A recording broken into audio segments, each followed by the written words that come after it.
Hello and welcome to Talking Tullahoma, a weekly podcast recapping the week's news, talking to the news makers, and looking ahead to upcoming events. I'm Kelly Lepchinsky, and today I'm talking to sisters Fran Gray and Candy Couch to complete our discussion of two downtown businesses, Couches and Daddy Billy's, a conversation that began in August with their aunt, Dot Watson. After the interview, stay tuned to hear about events that are on tap in the weeks ahead. But first, here's a look back at the week ending Friday, October 10th. Now, first up, when I signed off last week, the Tullahoma Board of Mayor and Aldermen was about to gather for a special called meeting, and the bulk of the agenda dealt with the need to create new personnel policies and to outsource HR services. The meeting was relatively short, but there were some key takeaways. First, as I said last week, the meeting took place on a Thursday, more than a week ahead of the regular session. That suggests urgency. Second, the meeting was set for 6:30 rather than the usual 5:30. Now, at first blush, you might think, well, not everyone was available at 5:30 for an urgent meeting on a random Thursday. But what you wouldn't have seen before the television camera went live inside the boardroom was the closed quarters executive session that took place before the meeting was called to order. You might also have missed a small change to the published agenda. Now, where an ordinance to prevent abusive conduct was listed on the agenda by the time I reported it, that item had replaced a more specific action to prohibit retaliation against city employees. And that may be a key to why the city is looking for outside help for HR services. Whatever prompted the need for an abusive conduct policy is likely a matter that HR would have to deal with. And it's also likely that no one on the city staff wants to deal with the probability of retaliation from an abusive employee. Now, let's face it, Tullahoma's recent record on HR matters isn't stellar. Whether the city has encouraged an employee to retire despite an investigation that found fireable offenses, or put an employee on months-long suspension despite an investigation that found no offenses whatsoever, the outcome has been the same: litigation against city staff or the city itself, and a workplace that has driven qualified professionals to seek employment elsewhere. The new conduct policy would help alleviate some of that, and I'll get there in a minute. But when the time came to vote on it, the city board chose to punt the issue to whichever HR firm is eventually hired to serve the city. Now, what's interesting about that is that when City Attorney Steve Worsham introduced the conduct policy, he mentioned two things. One, that the state had paved the way for cities to adopt this kind of policy, and two, that time was of the essence. And because time was short, Worsham said he simply copied the language from the enabling state legislation to the proposed local ordinance. And if the city board had qualms with any of the language, they had the chance to pass the policy on first reading and return to the second reading with amendments. But time crunch or no, they did not do that. And it wasn't because the motion failed in some lopsided vote. No, instead, the motion to amend personnel policies was completely withdrawn so that it could be addressed with a new HR firm in place. Now, if you look at the language that Worsham copied from the state legislation, you will find the Healthy Workplace Act, which was added to Tennessee Code in 2014 and amended in 2019. This wasn't a recent development at the state level. So the question for Tullahoma is, why now? Well, here's what adopting the policy locally would do. It would give the city attorney power to seek a court order against someone who is harassing an employee. And it would also make the city immune from being sued for that person's behavior. The person doing the harassing would still be liable for their own actions, but the buck would stop there. Now remember, this was a special called meeting, so if time was not of the essence, all of this discussion could have waited for the 13th.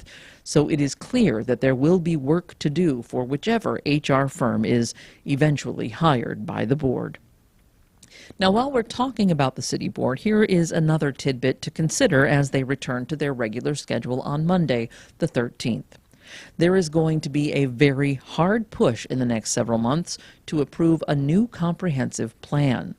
Now, 2 weeks ago on the podcast, I explained how a professionally developed comprehensive plan was killed by the city election of 2022.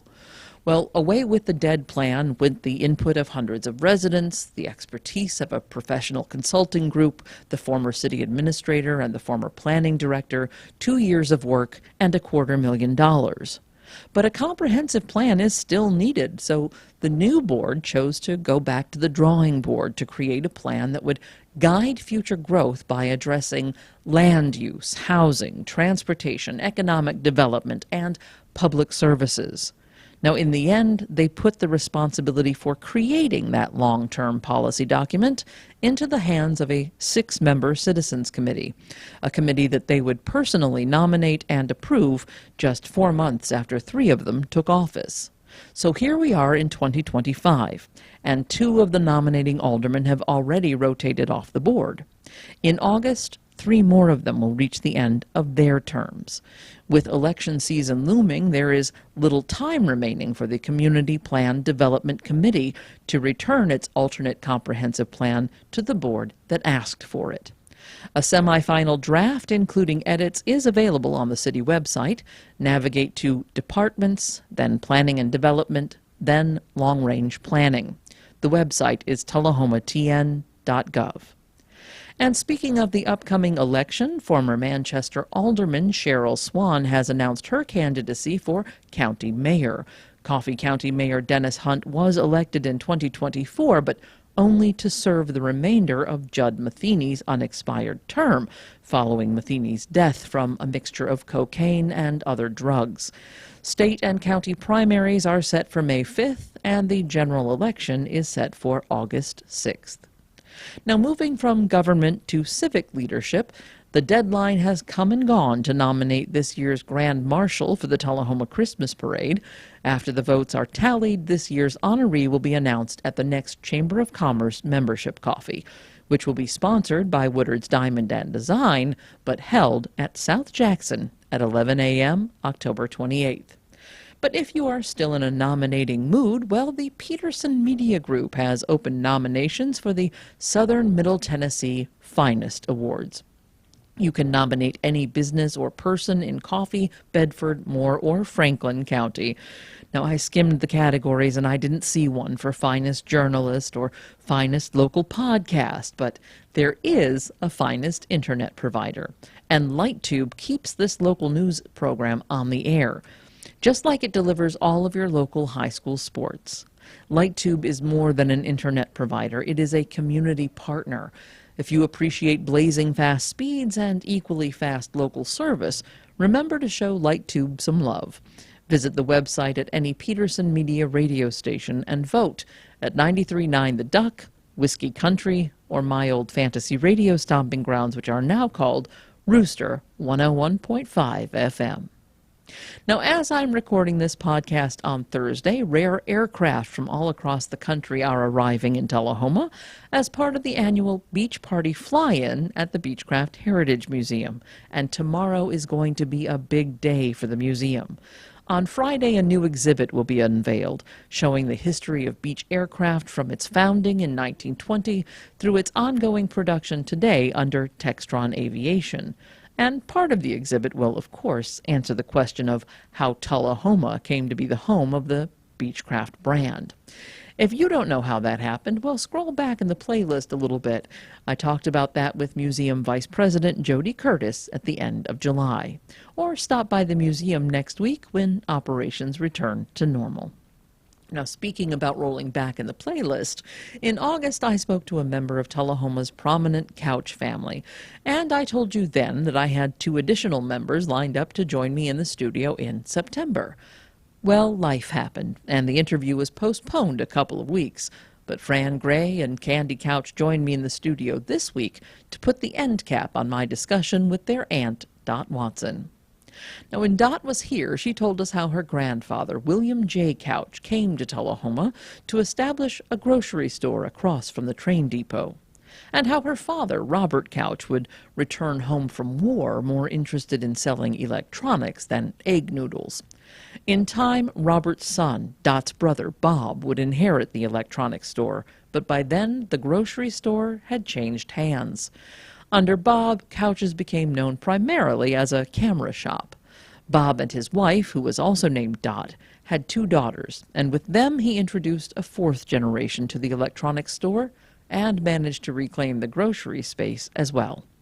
Following in her father and grandfather's footsteps, Candy Couch would become a local photographer, and she worked alongside her father in the store that bore their name. But Bob's oldest daughter, Fran, had plans for the other side of the building. Today, Candy Couch and Fran Gray complete the story of the single building on Atlantic Street that carries 2 addresses and more than 100 years of Tullahoma history. As we begin, Fran has just told me that William J., Daddy Billy, had sold the grocery store to the man who worked as his butcher. But that side of the building was no longer Rainey's Market by the time that Bob Couch bought it back. John Gray and I married in the fall of '74. And we had all kinds of ideas. He was working at Clyde Phillips Men's Store. I was working at Couch's and trying to take a few classes at Motlow. And we had the opportunity to open a business. The government was issuing small business loans, and Daddy had been able to acquire the building where the grocery store had been. And so John and I started thinking and wondering, and we thought, we think there could be a delicatessen here in Tullahoma, because there wasn't one at the time. And so we got that loan, and I'll never forget going with John over to Traders Bank. I think I had a little over $1,000 in savings, and I pulled that out, and then we had a business plan, and we asked Ray Copeland, who was the head of the bank at the time, about helping support us to get the place open. And he said, sure, just have your fathers come by and co-sign this note. So that's how we co-signed a note and got going. And John and I and our family, Candy, Mother and Daddy, friends, we had friends who helped us, and we renovated that side of the building. It had been Howard Thompson's jewelry store at one point. Okay, so now wait, you're really losing me now. I'm sorry. Because we went from it being WJ's grocery store to the butcher having it. How did it go from the butcher having it to being a jewelry store before you... Well, when Mr. Rainey died, then Miss Ethel, his widow, said, I'm through. And that's when the grocery store was closed. And as Fran said, Howard Thompson, the first Thompson jewelry store was in that building, as well as there was a dress shop, and there was a slot car racetrack in there. Oh, my goodness. And Gene Steffen had that, and later they moved it up next to Daniel's Restaurant, which was on Jackson Street, right across from the cemetery. And it was a big figure-8 track, and they had stools all around it, and I don't know how many cars you had to race to pay the rent for a big building like that, but that was all in there before Fran and John. I never realized that had happened to that building. I assume both sides had always been in the Couch family. And you may have noticed there's a door between Daddy Billy's, as we know it now, and Couch's, and upstairs there were 14 rooms up there that were different businesses. There were insurance offices. There was a dentist office. Daddy had his dark room up there that our grandfather set up, and then Daddy carried it on, and then he would take Fran and me up there, and we really were working very hard to move something from tray to tray. We really thought we had it figured out. So you guys basically grew up yes, in that pair of we did. buildings. Okay. We did. One of the best uses of the upstairs I want to throw in, because it's part of Tullahoma history, was the Christmas parade. And when we were children, the parade would come around the square, as it was called, even though we don't really have a square. But the parade would turn and come up by the backside of the old post office, and then turn onto Atlantic Street, and then get down to the corner and turn right, and then turn left and back onto Jackson Street. But we would go upstairs the night of the Christmas parade so we could see the full schlemiel. We saw it. We'd go up Nice. there, and of course we would strain and crane our necks to see who could find Santa first coming down the street. But oh, those were exciting days. We had cousins who would come over, and we'd all go up there. And that part of the building on the front was the framing room. And Daddy made a lot of frames and framed a lot of his pictures right there. So that was always exciting. You could crunch under your feet because there would be glass on the floor. Oh, my But we'd go up there and watch out, and oh, it was so exciting to see the Christmas parade from upstairs. Then they quit doing it that way, and then John and I had this idea of closing the windows or covering the windows when we went into business there. So that changed the appearance of the store. But we did open Daddy Billy's December 11th, 1975, and in less than 2 years, we were able to sell the business. We were very young when we opened. I was just 20, and John was 26, and it was all-consuming. It absolutely wore us out. It was a lot of Restaurant fun. visits are hard. Yeah. Yes. Cindy, I'm surprised actually because I had thought, and I know you both had work couches at some point, but we've heard Fran just say, well, I left, I got married, I started this business right next door. So you worked in that business as well? Did you work in both places? Yes, and at one point I was going to Montlow as well. I was taking 12 hours and working 72. But I would have been there anyway, so it all worked out.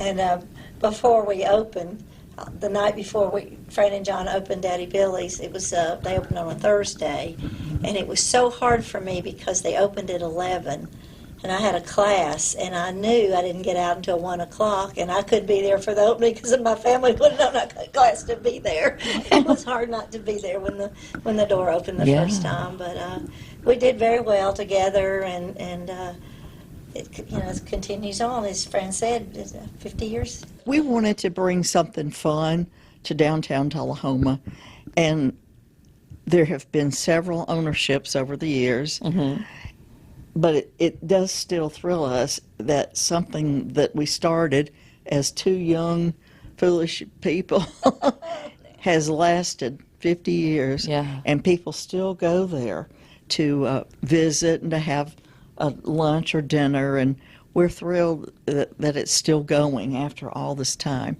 And you never even got to know Daddy Billy. I mean, when you chose to put that name on the building, what was the inspiration for that? Well, we started thinking about it, and John, who is really good at marketing, built this campaign around Daddy Billy's coming back.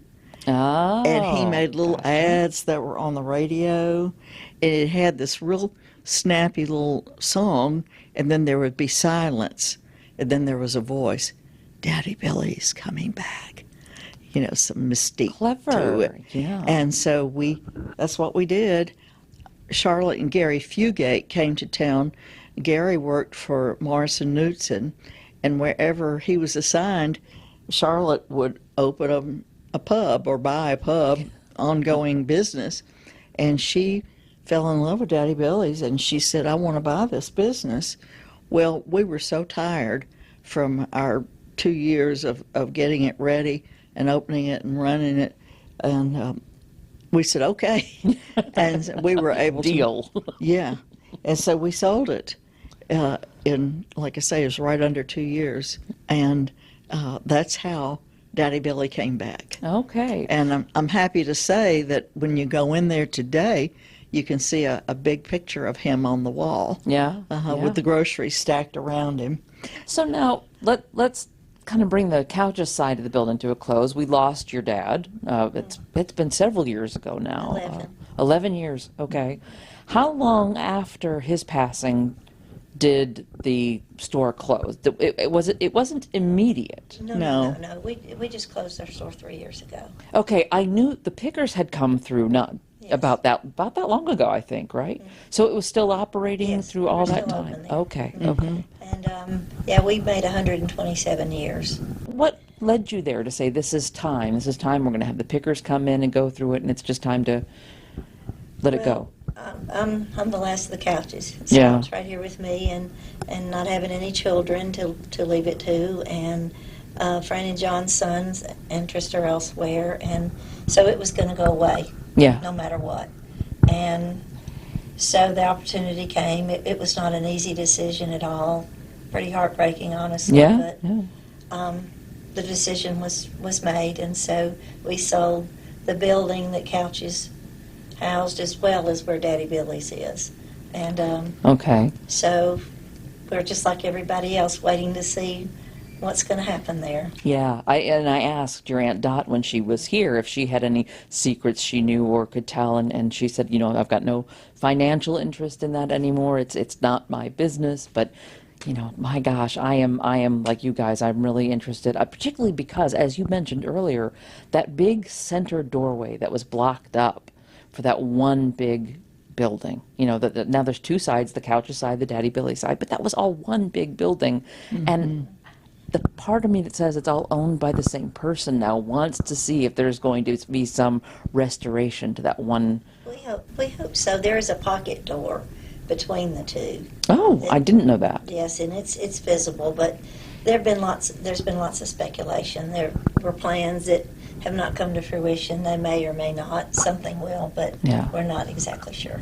Fred mentioned several employees we'd had through the years, but we had Annie Crumley, who was with us for 39 years full time, and she's like family to us. She is family to us, and bless her heart, she is still housing some of the treasures that came out of Couches. Oh. They are scattered in multiple places around town, but we still have a tremendous amount of photographs that. I was wondering. that, Have you guys talked to the Mitchell Museum, or do they already have some of his stuff? They already have some of his stuff, and there's really not room for any more. Yeah. The historical societies all around the area, including ours, have copies of everything that they say that they want. Like, for instance, when Truman came to dedicate Arnold Center, Daddy was the on-site photographer for that. Yeah. So we have all of that, and we have the originals of all of that. Oh, wow. But, I asked Fran one time, what are you going to do? You going to hang that in your dining room? Well, me either. So, I mean, so we really, really are at a loss for what to do with these treasures. But anyway. Yeah. But really, we really treasure our legacy, our history. Our dad and mother loved Tullahoma. They could have left, but they decided to stay here. My mother is from Manchester, and so we were so blessed to know all of our grandparents, 3 great-grandmothers, and to learn their stories and then make stories and memories along with them in their later years, and then to have the parents who loved this community so much that they stayed and they worked hard. And one of my favorite memories of Mother and Daddy's having worked together all day at Couches. They would come home and hug and kiss each other and say, "Welcome home." Nice. Now, it's just so sweet. And they tried to, I guess, to kind of separate work and home life. Now, if we sat down to eat and somebody called and say, "Bob, I need a new element for my stove. It just burned out." And he said, "I'll see you in a few minutes." And he'd jump up and run back to the store and get one and sell it. Even if it was 9 o'clock at night, he'd do it. Candy, I have to brag on for this. She, to this day, will get a call here and there from people who are needing a stove part, and she'll order for them. And I can still get those. and she has all her phone numbers and connections from suppliers, and she will order these different parts and pieces for whomever needs them. And But you're bringing up stoves, which is taking us back to the electronics store, right? I mean, you're talking about before it was just photography equipment. So you've got some Oh, it was far-reaching still there. contacts. It was never totally gone. Our grandfather okay. believed you service what you sell. And see, they had been Frigidaire dealers for years. And as you mentioned, he brought radio to Tullahoma. He had the first radio station in Tullahoma. He learned that in the Marines, and he went to Georgia Tech and learned. And Oh, and he had some wonderful radios at home. He had this great big transistor radio by the bed, and he could get international broadcasts. And Weather. oh, it was fascinating to listen to that. Then he had some tall ones with dials, big dials on them that he had sold through the store, and it was just like another great piece of furniture, really. Sure.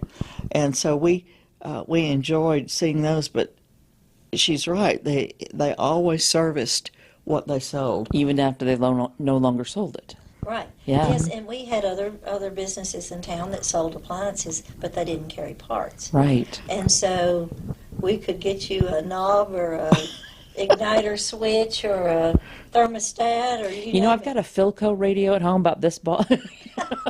homie. All right, good deal. But we still had many tubes that went in televisions as Yeah. well as in radios. We actually had thousands of those. Wow. Yeah, we Daddy and his family sold RCA Victor televisions. They had a color TV. Our grandparents did at their home before there was color broadcast, but they Wow, were ready. Yeah. And people would come over and look at it. When finally color television was being broadcast, they would enjoy coming and looking at the couch's television. And then that was a good sales technique, because then they could come into the store and buy their own television. Sure. And even before that, before cable, couches would install antennas on people's homes. Wow. I mean, they did everything. So it was a full service type of place, and Daddy just loved being able to find things. Somebody would come in and have this weird looking whatever, and he'd say, "Oh, just a minute." He'd go in the back and dig around and come back with a new whatever that was. Yeah, sure. Annie, who worked with us for so long, loved finding stuff too. She would get so excited if she could dig around and find parts and pieces that people needed. Sure. So anyway, we grew up having a lot of fun, watching people work hard and give back to the community. Giving back to the community is a family tradition. I mentioned earlier that the Grand Marshal of this year's parade will be announced later this month. Well, in 2020, that honor went to Candy Couch in recognition of her family's extensive history and her own standing as the fourth-generation owner of couches. For her part, Fran Gray has had a long association with the South Jackson Performing Arts Center and is currently the regional coordinator for Alzheimer's Tennessee. Now, we're running long again today, so we'll have a new book chat for you next week. Until then, here's a look at what's happening. As you heard on last week's podcast, the GFWC Tullahoma Women's Club will host its annual attic sale this month. All sorts of items will be for sale at the clubhouse on Wilson Avenue, and the proceeds from the sale support the club's charitable giving all throughout the year. Stop by and shop on the 17th and the 18th, starting at 8 o'clock each morning. If you are a natural gas customer, stop by and visit our friends at the Tullahoma branch of the Elk River Public Utility District for their annual Customer Appreciation Day on October 17th. The lunchtime event includes free barbecue and sides from 11 to 2, and the festivities include games and door prizes. Stop by and help them celebrate 70 years of serving the Middle Tennessee area. The Millennium Repertory Company welcomes the spooky season this month with its production of The Picture of Dorian Gray. You may be familiar with the Oscar Wilde story. The portrait of a wealthy socialite ages while the man who is pictured remains handsome, young, and wealthy. Now, there's nothing gory about it, but there are some eerie and adult themes, so this one is not recommended for young viewers. The show runs for 2 weekends beginning October 17th, and tickets start at $10. Get them online at millenniumrep.org. Join Tullahoma Parks and Recreation at the CD Stamps Community Center on October 18th for a Halloween Kids crafting event. From 5 until 6 o'clock, kids will get to make their own lantern, perfect for trick-or-treating. Hold on to that lantern because you'll want to show it off at the Rocket Park on Halloween when Parks and Recs hosts a 5 p.m. trunk or treat at the playground at Fraser McEwen. More than 50 local artists have gathered to transform Tullahoma businesses into temporary art galleries on Tuesday, October 21st, as the Tullahoma Arts Council presents the Downtown Arts Crawl. Starting at 5 o'clock, you can pick up a map just outside London's, then stroll through the more than 20 participating businesses. It's all free, but you might want to grab some cash for dinner downtown or a piece of art that you'd like to take home. And that's what's happening. Thank you so much for joining me for this edition of Talking Tullahoma. If you've got a story or an event that you'd like to share on the podcast, call and leave me a message at 571-7186 or email news@lighttube.net. I'll be back soon with more of what makes Tullahoma tick. Until then, you can listen to Talking Tullahoma on Spotify, Apple Podcasts, and Amazon Music. New episodes drop on Thursdays. Please rate and review. For the video version, follow us on YouTube. Just search for TUA LightTube. I'm Kelly Lepchinsky. Catch you next week.